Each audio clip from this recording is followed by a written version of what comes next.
Porque Moisés no cargaba Biblia. Dile a tu hermano, Moisés no cargaba Biblia. Dile, cargaba una vara. Abraham tampoco cargaba Biblia, pero dice Abraham que oyó la palabra y la creyó, hizo lo que Dios le dijo y vio la manifestación de la gloria y el poder de Dios. Tú tienes la autoridad, el poder, tienes todo lo que necesitas para que las cosas vayan bien. Dígale a su hermano, dígale, no se enfoque en otro lado. Usted tiene el poder. Usted tiene la autoridad. Así que por eso le damos gracias al Dios eterno que nos ha permitido entender estas cosas. Y hay problemas que usted no ha resuelto, tal vez porque no conoce de esa palabra. Pero la palabra tiene autoridad y tiene poder. Libro de Ruth. Aconteció en los días que gobernaban los jueces que hubo hambre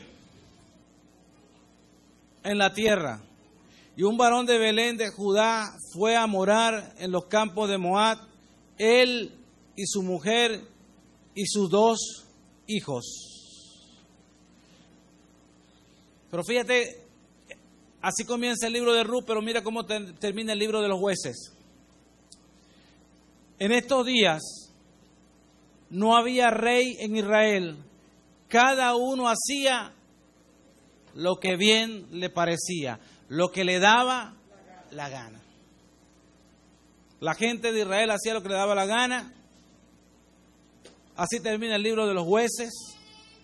Dios dando dirección, Dios diciendo así lo van a hacer, así lo van a hacer. Y ustedes saben que yo le regalé el texto de Jeremías que dice que por esto no me han conocido, porque desobedecieron mi mandamiento, no hicieron lo que yo le mandé y por eso viven como viven. Por eso Dios también les dijo a ellos, ustedes son un pueblo loco. Y loco es el que sabiendo hacer lo bueno, no lo hace. Bueno, ¿cómo terminó el libro de los jueces? Ok, vamos a acordar esto para salir en televisión, porque estamos pagando el satélite Simón Bolívar. Hoy nos lo dieron de gratis para conectarnos con el mundo y vamos a aprovecharlo. Entonces la prédica de hoy se llama Las malas decisiones. Las malas decisiones pueden hacer que tu generación se vea afectada. Malas decisiones hacen que tu generación se vea afectada. El libro de Ruth, capítulo 1, dice, aconteció en los días que gobernaban los jueces que hubo hambre en la tierra, y un varón de Belén de Judá fue a morar en los campos de Moab, él y su mujer y sus 2 hijos. Dice que en los días que gobernaban los jueces. Pero el libro anterior de Jueces, mire cómo termina el capítulo 21, el verso 25. En estos días que gobernaban los jueces, no había rey en Israel, y cada uno hacía lo que bien le parecía. Dile a su hermano, Belén significa casa de pan. Y ellos salen de Belén, de la casa de pan, porque había hambre. Y es una locura que tú, donde dice casa de pan, te vayas a buscar pan en otra parte, pero así es la gente. Elimelech dijo, aquí estamos pasando hambre. Aquí estamos en una situación crítica. Aquí no nos queda otra que irnos a otro sitio, a otro lugar, a buscar una vida mejor. Y como era el cabeza de casa, se llevó a Noemí, a sus 2 hijos, y se fue. Y dice que al poco tiempo Elimelech murió. Y murió Elimelech, marido de Noemí, y quedaron ella con sus 2 hijos, los cuales tomaron para sí moabitas. El nombre de una era Orfa y el nombre de la otra Ruth. Y habitaron allí unos 10 años. Le dije que Deuteronomio 23:1 dice que no entrará moabita ni amonita por 10 generaciones a la congregación de Jehová. Malón y Kelión, Elimelech y Noemí estaban en Belén. Belén, la ciudad donde nació Jesús. Estaban allí, pero se fueron hacia Moab. Y cuando tú te sales de tu territorio con tus hijos y lo llevan a un territorio donde Dios ha dicho que no debes permanecer ahí,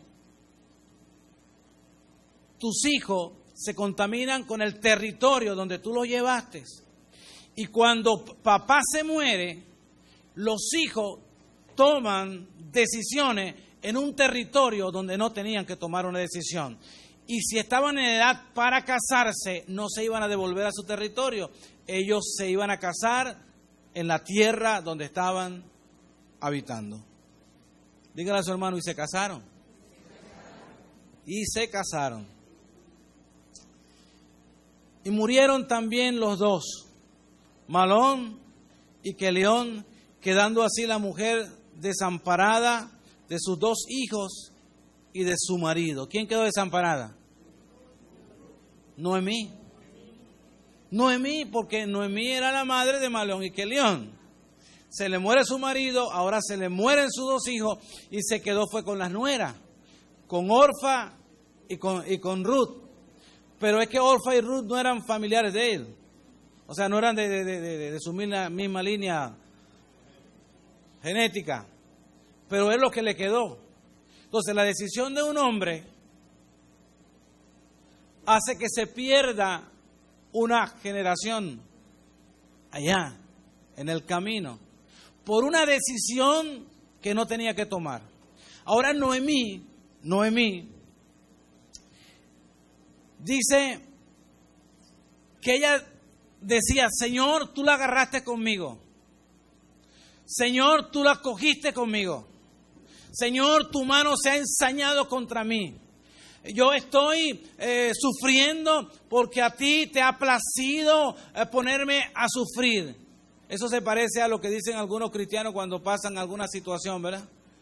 Señor, ¿por qué a mí? ¿Por qué conmigo? Ahora, ¿quién tomó la decisión de salir de Belén a Moab? Elimelech, su marido. ¿Pero a quién está culpando Noemí? A Dios. Es que Dios y la iglesia lo pagan todo. Cuando pasa algo malo, ¿por qué Dios permitió que pasase algo malo? Pregúntele a su hermano, diga, ¿usted alguna vez ha dicho eso?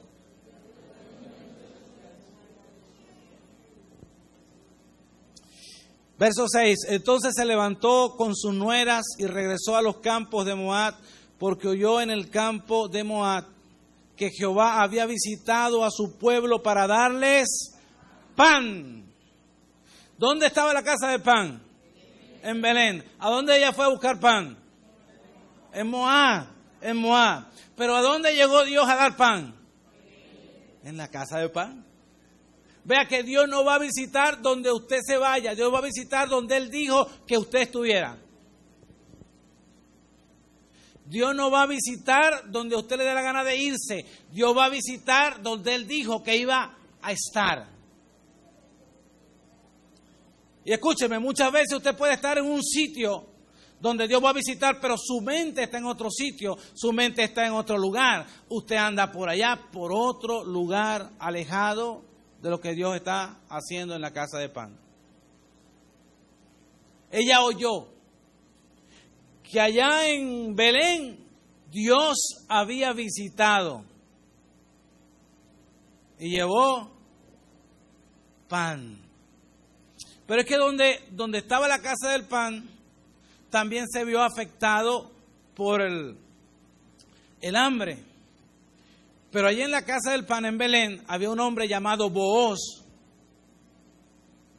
que dijo, esta es la casa de pan, la tierra está siendo afectada por el hambre, pero Dios me dijo que aquí me iba a bendecir. Y Booz, como era buen administrador, Él había llenado sus lagares, sus graneros, y tenía grano.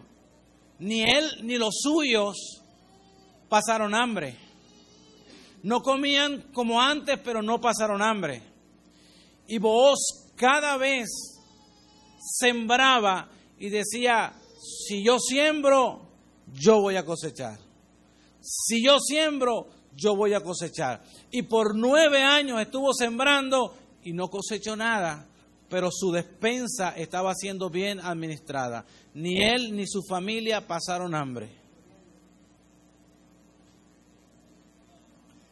Y Booz venía siendo familia de Noemí. ¿Quién que tenga el corazón de Dios o que sepa principios cristianos va a dejar que algún familiar pase hambre? O sea, Elimelech, Noemí, Malión y Kelión pudieron haberse quedado allí y Booz los hubiera ayudado. Pero ellos vieron otra cosa y dijeron, aquí no vamos a conseguir nada. Salgamos de aquí. Pero Booz vio otra cosa. Dijo, aquí Dios me va a bendecir. Y si en un lugar del mundo Dios va a traer pan, es a este lugar. Y yo no me voy a mover de este lugar. Y hay que tener fe para sembrar y que pase el tiempo de la cosecha y no hay nada. Y gente diciendo, tú vas a volver a sembrar, tú vas a volver a tirar esa semilla, tú vas a volver a botar ese grano. ¿Por qué no hacemos de eso pan con ese grano de trigo en vez de estarlo sembrando? Y Booz, como era cabeza, era jefe y mandaba en la hacienda, decía, vamos a sembrar. Y tal vez un día se puso a pensar, oye, me quedan 2 sacos. Con esos 2 sacos podemos aguantar un mes y medio más. Pero yo puedo sembrar 1 saco y si el saco se da tendremos abundante comida. Y se pone a pensar, ¿qué hago? ¿Siembro o me lo como? Pregúntale a tu hermano, ¿siembra o te come la semilla? Y Booz dijo, tengo tantos empleados, tengo tanta gente, tengo todo esto que tengo que ayudar, con esos 2 sacos no me da. Yo me arriesgo con Dios y si Dios tiene que mandar pan, lo va a mandar aquí. Y si Dios tiene que prosperar a alguien, me tiene que prosperar a mí, porque yo le he creído en estos 9 años de hambre, he perdido mi cosecha, pero yo puedo en este 10º año sembrar y que se me dé la cosecha. Y no vio muchas cosas, agarró su saco y le dijo a la gente a sembrar.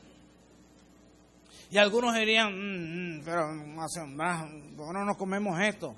Porque, a sembrar, y vos lo estaba viendo. Araron y sembraron. Así estuviesen molestos, los que sembraron cosecharon. Porque el grano era de Booz y no era de ellos. Porque el hombre de Dios que tiene visión puede bendecir aún a los que no crean que las cosas se van a dar. Y ahí está la diferencia, porque algunos llegan más lejos que otros. Mire, no hay diferencia en lo que Dios va a hacer con la gente. La diferencia está en la gente, en los que le crean a Dios. Porque Dios lanza una palabra para todo, pero yo la agarro y la pongo en práctica. El otro dice, la agarro y me quedo aquí con ella.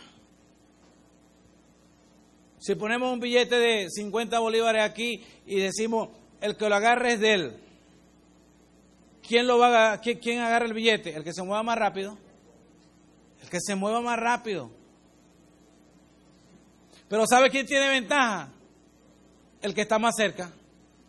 Porque usted puede ser muy rápido, pero el que está más cerca, aunque sea más lento, está más cerca de agarrar la bendición.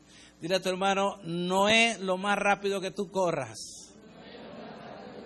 es lo cerca que estés de la bendición. Entonces hay gente que se molesta y se va de donde está la bendición. Hay gente que dice, bueno, ya aquí no consigo nada, me voy. ¿Para qué voy a sembrar aquí si esto no se da? Dígale a su hermano, tenga cuidado, porque tal vez esté el tiempo de la cosecha ya listo. Dígaselo a los hermanos, repítalo, dígale, ya puede ser que el tiempo de la cosecha esté listo.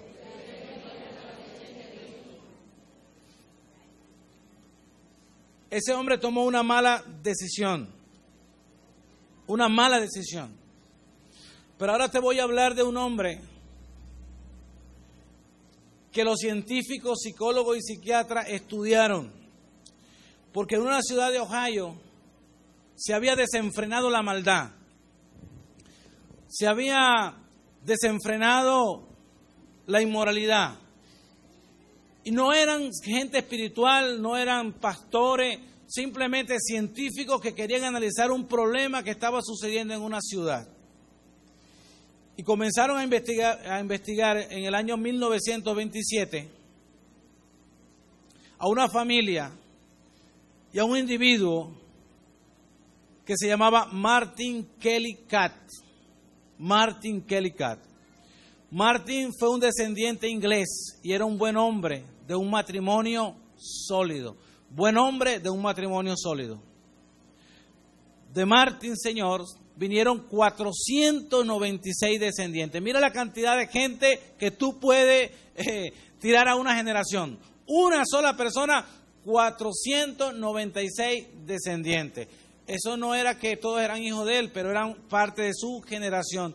Hijos de sus hijos, los hijos de sus hijos, los hijos de sus hijos, y por ahí se fueron. 496 descendientes, los cuales se casaron y tuvieron buenas familias, con títulos de gobernadores, doctores, abogados, educadores, administradores y dueños de propiedades. Tenía su matrimonio sólido y de ese matrimonio salieron todos estos descendientes. Abogados, doctores, educadores, administradores, dueños de propiedades y gobernadores. Pero Kelly Catt tuvo un desliz sexual.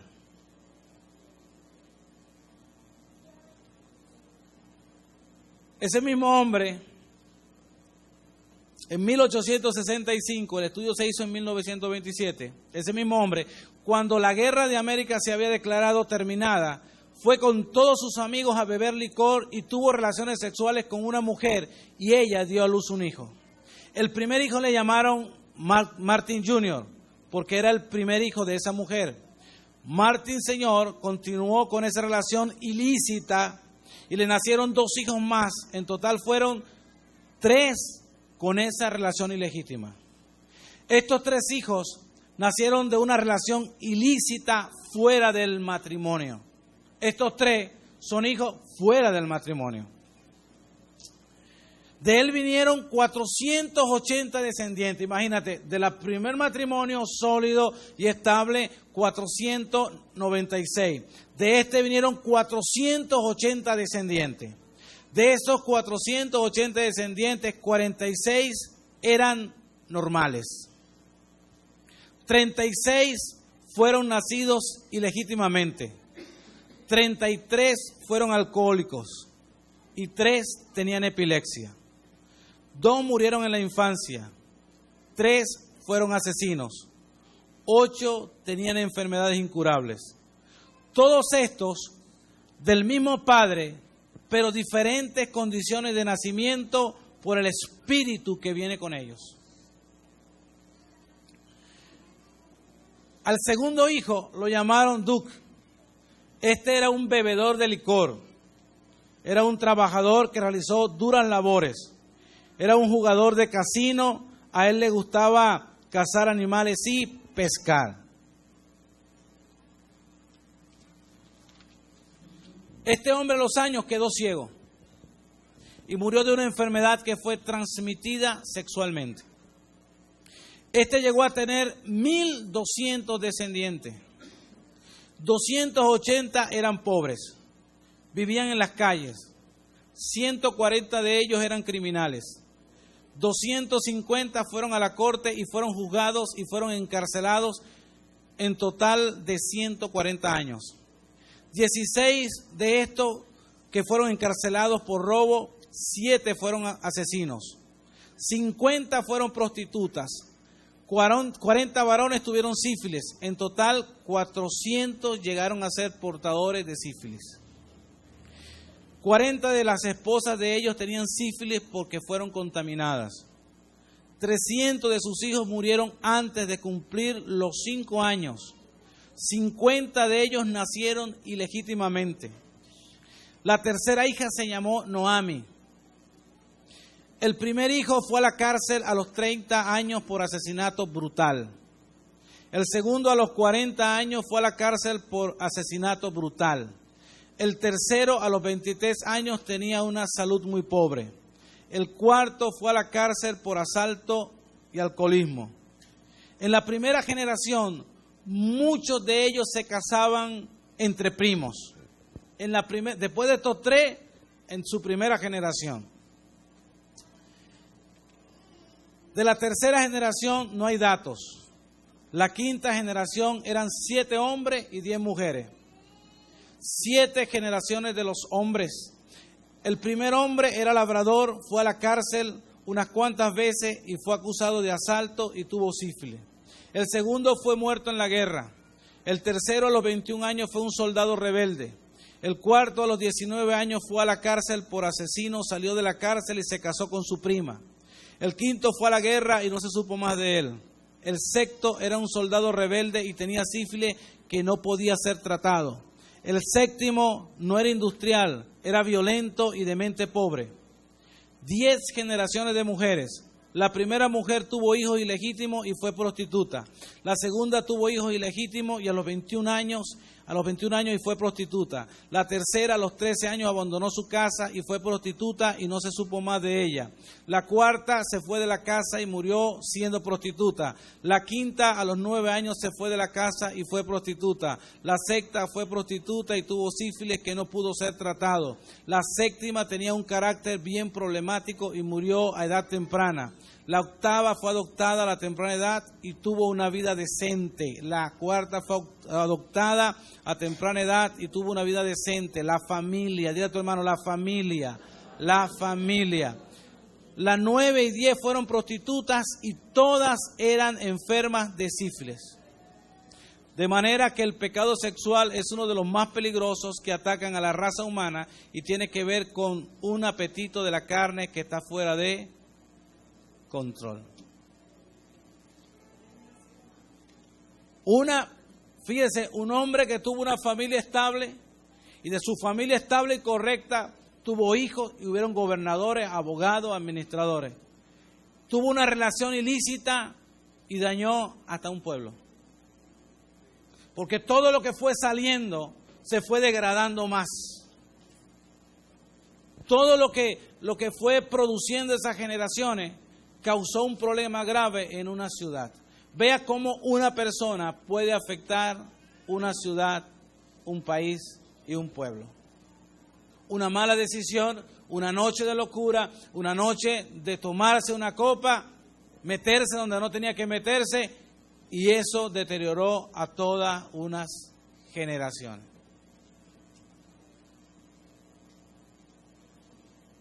A veces creemos que las cosas se nos van a dar tan fácil y que con una oración vamos a cortar las cosas que venimos trayendo.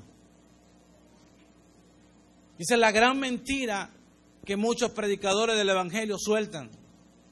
Señores, quien carga un espíritu de bastardo no podrá levantar cabeza hasta que consiga un padre. Te lo repito, quien carga un espíritu bastardo no podrá levantar cabeza hasta que consiga un padre. Y por eso es que Dios levanta padres espirituales. Pero el problema con la gente es que si mi padre me trató mal, yo no quiero nadie sobre mí.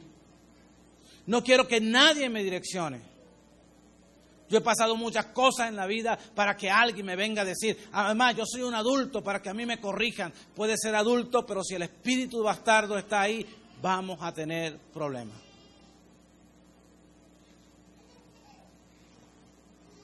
Ruth tenía una sentencia que no iba a poder entrar dentro del pueblo de Israel. Pero Ruth cambió su generación. ¿Y cómo la cambió? Por fidelidad, siendo fiel, siendo obediente y cambiando la estructura mental que le habían inculcado de adorar dioses extraños. Porque usted lee ese libro y Ruth le dice a Noemí, porque hablamos de Orfa. Orfa también era una mujer buena. Ella se fue con Noemí y iban de regreso a Belén. Pero Noemí le dice, mira, yo no tengo nada que ofrecerle. No hay varón descendiente mío que pueda suplir a los que se murieron. Entonces, devuélvanse a su pueblo. Váyanse. Y Orfa dijo, está bien, yo me voy. ¿Estaba haciendo mal? No, Noemí le estaba diciendo que si quería que se devolviera. Y ella tomó esa decisión de devolverse. Pero Ruth dijo, no, yo me voy contigo. Tu pueblo será mi pueblo y tu Dios será mi Dios. Porque ella había aprendido de los muchachos que murieron que el Dios de ellos era un Dios poderoso. Aunque ellos representaban otra cosa. Aunque ellos cometieron el error de irse, Dios no dejó de ser Dios, porque Dios es eterno. Y Ruth dijo, yo me devuelvo. Yo me voy contigo, Noemí. Yo no conozco el sitio donde vamos, pero quiero conocer al Dios que tú adoras. Y escúcheme algo, es tan poderoso cuando alguien toma una decisión, que Ruth escuchaba a su suegra hablar mal del Dios de ella. Dios, tú pusiste la mano sobre mí, aquí me tienes afligida, estoy vieja, no tengo mujer, no tengo hijo, no tengo esposo. ¿Por qué tú hiciste eso? Y Dios decía, yo no, ellos tomaron la decisión, pero en la casa de pan hay pan. Dale con el codo a tu hermano y dile, en la casa del pan siempre habrá pan. Ahí siempre habrá pan. Pero la decisión de ir a la casa del pan es tuya. No es de más nadie. Y Noemí dijo, váyanse si quieren. Ruth dijo, no, yo me voy contigo. Yo me voy contigo. Dios premia la fidelidad, señores. Cuando tú honras la cobertura que Dios te da, Dios premia cuando tú sabes honrar. Cuando tú sabes que debes hacer lo correcto. Cuando tú sabes que tú tienes que defender lo que es correcto. Si alguien se mete con su papá, usted va a andar con ese alguien que se metió con su papá, que habla mal de su papá, que dice cosas en contra de su papá. Pero hay gente que sí. Pero ¿sabe una cosa? Ese con quien tú andas, que habló mal de tu papá, que sigue hablando mal de tu papá, que no honra a tu papá, ese te va a hacer lo mismo. Y de tu papá va a hablar, pero a ti te va a matar. De tu papá va a hablar, pero a ti te va a matar, porque ya tú no tienes la cobertura del Padre, porque te saliste de la cobertura del Padre. Y Ruth dijo, el Dios de ella es un Dios verdadero. Y yo quiero conocer a ese Dios. Ruth no se fue porque Noemí tenía, ¿qué tenía? No tenía nada. Lo único que ella oyó que en la casa del pan había comida. Tampoco Ruth se fue por pan, porque en Moab ella tenía familia que podían darle comida. Se fue porque era una mujer fiel y dijo, esta mujer necesita de mí, pero yo necesito del Dios que ella tiene. Y se fue. Y esta noche terminamos esa historia. Porque esto ahora es que se pone bueno. Porque una familia, una decisión de una persona en una familia cambia una generación. Ruth cambió sus generaciones. Con una sentencia sobre su cabeza, no entrará moabita. Pero cuando tú haces la cosa correcta, Dios te mete en el linaje perfecto de Cristo Jesús. Y usted la encuentra ahí, esa mujer, a esa mujer la encuentra en el linaje de Cristo. Quien no tenía y no calificaba por ser fiel, por saber honrar, por ser correcto, se metió en el linaje de Cristo. Dígale a su hermano, es fácil, solamente vive los principios. Solo vive los principios. Solo vive los principios. Yo veo gente que está en algunas situaciones y sufriendo. Es que yo la amo, es que yo lo amo. Pero meten la pata. Tú no amabas a nadie. Porque cuando tú amas, tú te mantienes fiel hasta lo último. Tú te mantienes correcto. Y si tú dices que tú amas, tú vas a estar ahí. Esto no quiere decir que no hay gente que tenga que divorciarse. Hay gente que tiene que divorciarse porque sí. Pero no me digas que ama. Porque el que ama va hasta lo último. El que ama va hasta la cruz. El que ama sabe dónde debe terminar la cosa. No es que usted sea masoquista. Usted no puede ser un masoquista. Y entienda eso. Pero como cuando hablamos de cosas espirituales, tenemos que centrarnos en qué es lo que Dios quiere. Y Dios quiere lo mejor para ti y para mí. ¿Quién no ha pasado tiempos duros? Pero ¿sabe qué es lo que se va a cosechar cuando lleguen los tiempos buenos? Lo que tú sembraste en los tiempos duros. Lo que tú mantuviste firme. Y a mí me encanta esa historia de Booz porque yo lo miro y me lo imagino mirando el campo, no había lluvia, no había nada. Y el tipo decía, vamos a arar, que vamos a sembrar. Con una cantidad de gente, está sembrando, coge sol, no se va a dar nada. Tú no estás viendo que no va a llover. Y como él era el jefe, decía, siembren. Siembren. Porque la gente cuando tú cosechas, y comen de tu cosecha, ellos no se acuerdan del tiempo que pasaron malo.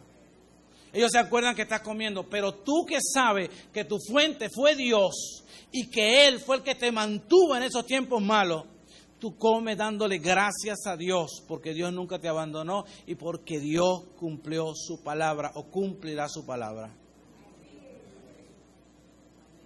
Señores, no se le mueva el piso cuando usted ve a gente hablando de que estoy consiguiendo esto, de que estoy haciendo lo otro. A mí me ha pasado igual que usted. Yo decía, Señor, ¿y qué es lo que pasa? Y yo lo que ahorita pienso es que yo no tengo deudas con nadie. Que yo no me voy a meter en un proyecto loco para después estar pidiendo por ahí y que siembren y que pacten y que... No. Si Dios va a dar las cosas, la va a dar con gente que va a prosperar en esta casa y que la va a prosperar en abundancia y que va a haber mucha multiplicación en eso.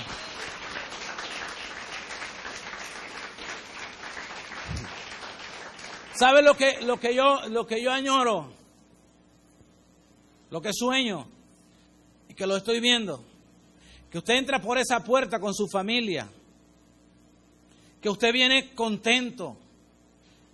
Que usted no viene llorando porque no tuvo que comer. Que usted viene dándole gracias a Dios. Y viene con su gente que viene bien vestida. Porque Dios le está proveyendo a usted. Aun cuando la gente está diciendo que hay crisis. Usted puede invitar a otro a comer porque Dios a usted le está proveyendo. Aplauda al Señor y apláudalo fuerte.